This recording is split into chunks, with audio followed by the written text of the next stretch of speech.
cooking today? Easy, yummy and healthy eggs and chives stir fry. So normally I will plan in advance on what I want to cook and record. So when I go to supermarket, I know what I want to buy. But when I saw lots of fresh chive and also basil, immediately I changed my mind. Today I will cook steamed fish Thai style, chive and egg stir fry, and also Taiwanese 3-cup chicken. So you only need eggs. My eggs are a bit small, so I'm using 4. If your eggs are bigger, you can use 2 or 3, depending to your preference. And chive, about 1 bunch, and also pepper, soy sauce, and sesame oil. That's it. 5 ingredients, less than 10 minutes. It will be very nice side dish to complement your other main dish.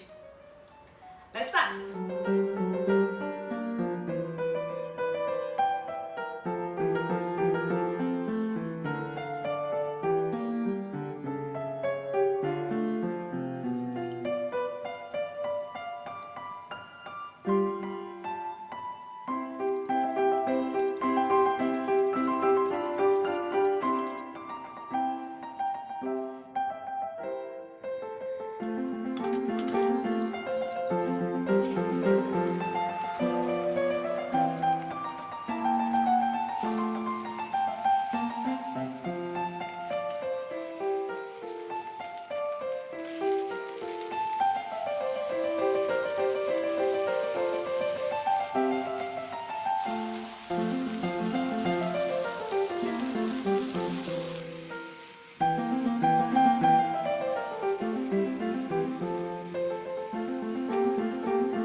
So this is my chive and egg stir fry. Hope you like this recipe and give it a try. Thank you so much for watching. Have an awesome day. Thank you. Bye bye.